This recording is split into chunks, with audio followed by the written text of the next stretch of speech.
Movie Gallery was a movie and game rental chain that started in 1985 and closed in 2010.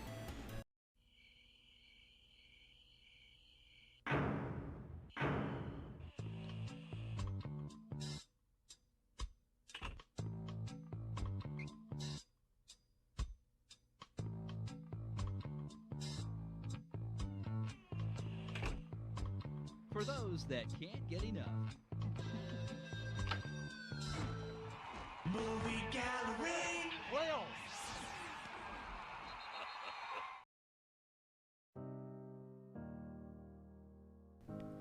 When Joseph Malugan and Harrison Parrish decided to go into the video rental business in the mid-1980s, many people thought they were making a big mistake. At that time, the video industry was new, and no one was sure whether people would eventually tire of renting movies. In the early years, there was not a lot of confidence in the video business. Malugan, a tax attorney turned investor, explained there was some fear it would be a fad. However, Malugan and Harrison believed video rentals were an inexpensive form of entertainment that was here to stay. They sub-franchised a small Orlando video store chain that was having financial problems. The two friends began operating video specialty stores in Alabama and Florida Panhandle through a subsidiary called MGA Inc., Movie Gallery of Alabama. The first movie gallery stores were successful, and the video industry as a whole was thriving. Malugan and Harrison rapidly expanded the company, buying out small mom-and-pop stores in rural areas. By June of 1987, Movie Gallery owned 5 stores and franchised 45 more. The following year, the company began to consolidate the franchises into company-owned stores. In 1992, Malugan and Harrison acquired the rights to the company's name, Movie Gallery, and by then had 37 stores with annual revenues of $6 million. By 1994, Movie Gallery had 73 stores with sales over $12 million. To raise money and pay off debt, Movie Gallery went public in 1994. The mid-90s was a tough time for video store operators. Customers became frustrated when they were unable to rent popular new releases because video stores had only a few copies. Many were turning to pay-per-view channels and watching HBO and Cinemax instead of renting videos. In early 1995, the company raised additional public funds and continued the acquisition and development of stores. By the middle of 1996, only 22 months after beginning its aggressive expansion strategy, Movie Gallery had grown to over 850 stores through over 100 separate acquisitions. Movie Gallery was also experiencing difficulties of its own. It had recently acquired the New England-based Home Vision Entertainment Inc. for $32 million in stock. However, slumping sales that year made purchasing the 55-store chain difficult. After the acquisition, the company struggled to convert its many new stores into Movie Gallery formats. Industry experts feared Movie Gallery had grown too big too fast in just 2.5 years. The company had expanded its portfolio from 97 stores to a staggering 863 stores. In July of 1996, former shareholders from Home Vision filed a complaint against Movie Gallery in U.S. District Court for the District of Maine, citing breach of contract. They sued for more than $7 million in damages. After much deliberation, Movie Gallery executives decided to halt company's expansion and concentrate on internal operations, a decision that proved to be wise. The company closed 50 stores and laid off 15% of its staff. In just a few years, it reduced its debt from $80 million to $42 million. In an effort to boost sales, Movie Gallery decentralized its operations. It allowed regional managers to make decisions regarding the design and management of individual stores, so the stores would be more carefully targeted toward the local customer base. It added large magazine racks to most of its stores and began selling snacks such as pizza. The company increased its copy depth, the number of copies of videos per store through revenue sharing plans with movie studios. The company also upgraded some of its stores, adding new signs and fixtures and greatly expanding its selection of videos that were on sale. The company diversified its selections on for-sale videos to include classics and children's products, as well as new releases. The company hoped this new selection would increase customer traffic and stimulate rental sales. Around the same time, movie gallery stores became some of the first to offer DVDs. The company began selling DVDs in 25 of its stores in the Dallas and Virginia areas. In 1997, Movie Gallery announced a joint venture with Hollywood Partners, Inc., in which it would feature in-store promotions for the movie The Lost World: Jurassic Park. The partnership was part of the aggressive campaign in which the Lost World products would be sold in Movie Gallery stores, including in the promotion was popcorn packaged in bold, bright-colored T-Rex collector tins decorated with the Lost World logo. With its internal operations on sound footing and new management to handle the company's day-to-day operations, Malugan and Harrison felt it was time to refocus their efforts on expanding the company. While the home vision purchase had been difficult, it had opened new markets for Movie Gallery. Before the purchase, the company had acquired stores mainly in the Southeast. However, with the home vision purchase, it had branched out into New England. While Movie Gallery intended to continue buying out stores in rural areas away from the markets dominated by Blockbuster and Hollywood, the company felt it was time to expand into other areas of the country. Industry experts agreed that Movie Gallery was well established and ready to expand. Its conservative approach during difficult times had spared it serious financial problems some of its competitors faced. Furthermore, because its stores were much smaller than video superstores such as Blockbuster, the company's overhead was lower, enabling it to secure substantial credit for expansion.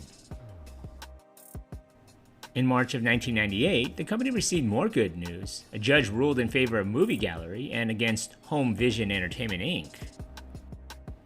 By 1999, Movie Gallery was back on the buying track. It had 900 stores and planned to continue acquiring new ones. The company signed 75 new leases and planned to open 30 to 35 more stores. Using some of the proceeds from its initial public offering, Movie Gallery invested over $1 million in launching an e-commerce site, www.moviegallery.com. The company believed the site would offer its rural customers products not available in its stores, and it also hoped the site would allow it to tap into a new urban market. To set themselves apart from competitors, Movie Gallery offered a wide variety of merchandise on its website. Customers could purchase previously viewed movies at discounted rates, as well as items like Pokemon videos and Sega games, which were in great demand. Movie Gallery's target customer base were often in areas where there weren't Blockbuster, Barnes & Noble, or even a Walmart within miles of their homes. This afforded Movie Gallery to offer them more than videos, DVDs, and music.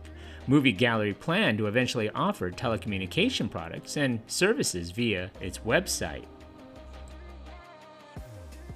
In May of 1999, Movie Gallery acquired 88 stores from Blowout Entertainment, which had filed for Chapter 11 protection in March.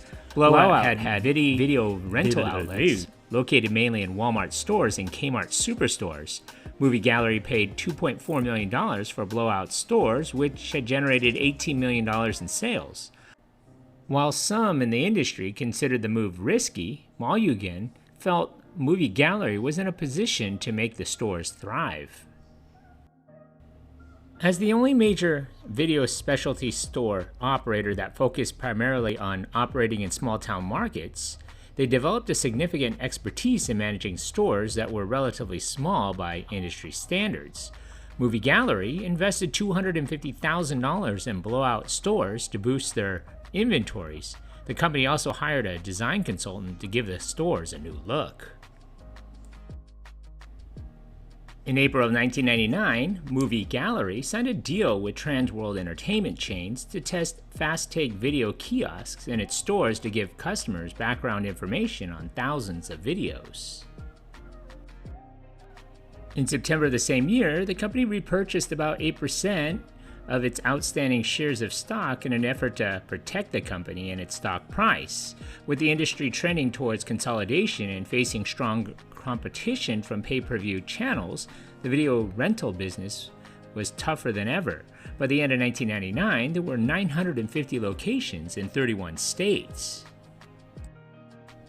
While the company lacked the high sales of giants like Blockbuster and Hollywood Entertainment, it felt its niche as a rural video rental specialist would be secure for many years to come. It was testing rural and secondary markets left largely untouched by the other chains. It was currently ranked number 3 behind Blockbuster and Hollywood Video. In the year 2000, Movie Gallery again set its goal at opening 100 new stores and relocating 25.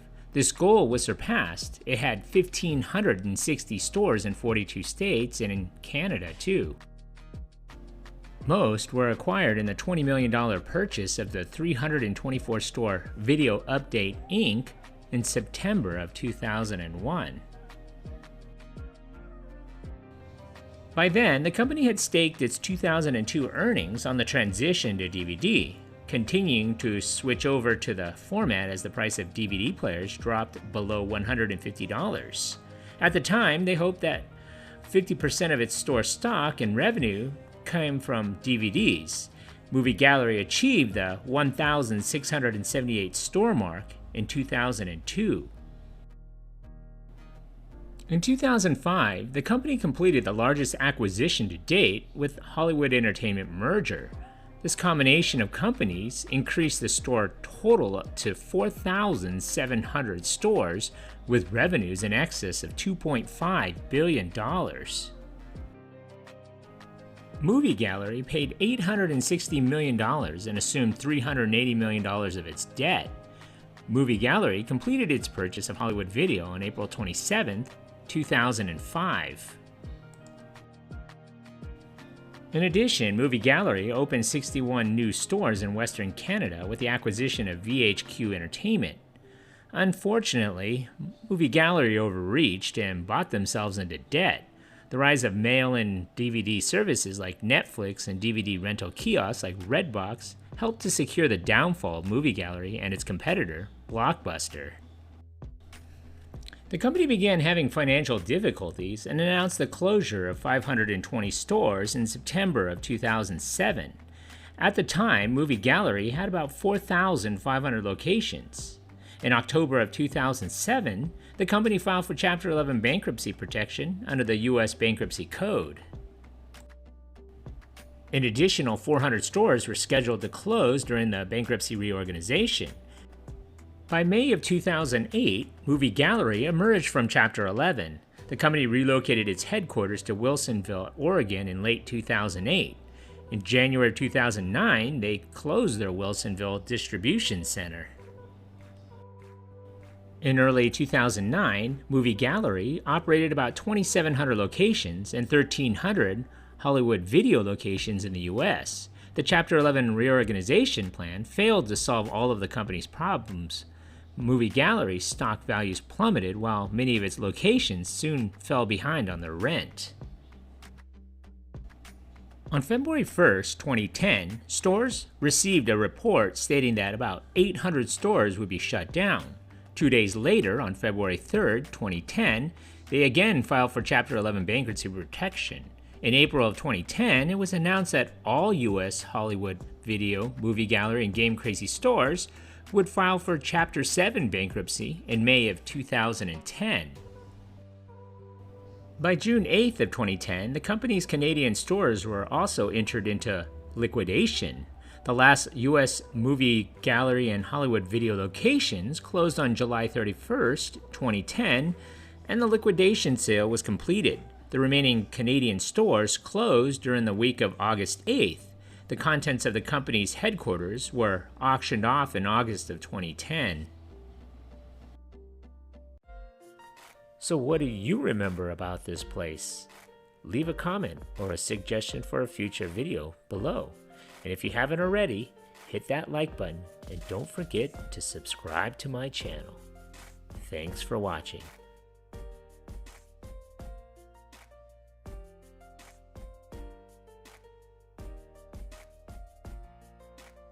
Bringing back memories from the good old days. That's super cool, man.